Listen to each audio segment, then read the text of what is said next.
Pirkei Avot, chapitre 4, Mishnah 11. Rabbi Eliezer ben Yaakov, Omer, il nous dit la chose suivante. Alors, c'est mitzvah achat, tout celui qui fait une mitzvah. Konelo praklit echad, s'acquiert un défenseur, un sanégor en quelque sorte, un avocat qui va prendre la défense de la personne.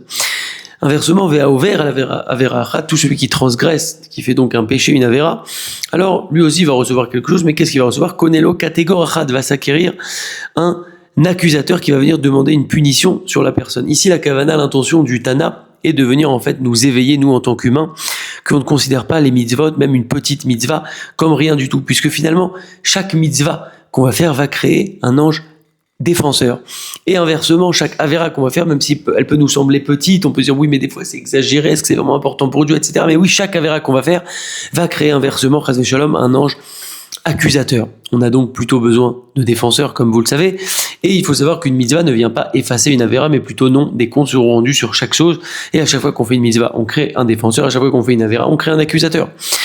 Ensuite, la Mishnah nous dit Teshuva ou Maasim Tovim Kitris Bifna pour Hanout, c'est-à-dire que si une personne a fait des fautes dans sa vie, alors sa réparation, c'est qu'elle fasse teshuva, qu'elle revienne. La teshuva, ce n'est pas qu'au mois d'Elul, à Rosh Hashanah, à Aseret Yemei Teshuva, Kippour, etc. C'est toute l'année, et c'est même toute la vie, puisqu'on doit toujours s'améliorer, grandir, et donc réparer le passé pour faire mieux demain. Et donc, la réparation, ça va être de faire des bonnes actions, de faire teshuva, etc. Puisque la teshuva et les marasim tovim, les bonnes actions, sont comme un tris, comme un rideau en fait de protection contre le malheur et contre les problèmes. Et d'ailleurs, un des avantages aussi de la teshuva, c'est que, comme on le dit, que de la teshuva, si je donne narasot lokesruyot, les fautes volontaires, quand on fait teshuva, elles vont se transformer carrément en mérite. Et ensuite, la Mishnah termine en nous disant Rabbi Yochanan Asandla Omer, il nous dit la chose suivante Kol Knessia, c'est-à-dire tout regroupement de personnes chez Il Shem Shamaim, qui est au nom du ciel, c'est-à-dire dans un but de mitzvah ou pour éclairer la vérité sur un sujet, sans qu'il y ait d'intérêt personnel ou autre. Alors, Sofa Leit Kayem, cette assemblée va pouvoir se tenir, atteindre son objectif, etc. Il y aura de la bracha dedans.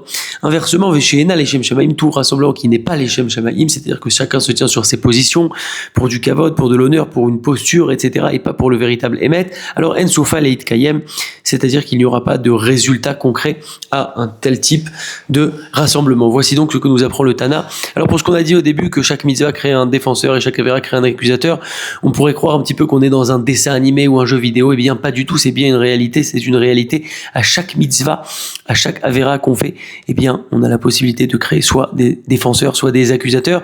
C'est vraiment du quotidien, c'est des dizaines, des centaines, voire des milliers de fois par jour que ça se présente à nous. À nous donc de créer le maximum de défenseurs. Be'ezrat Hashem, Chazak.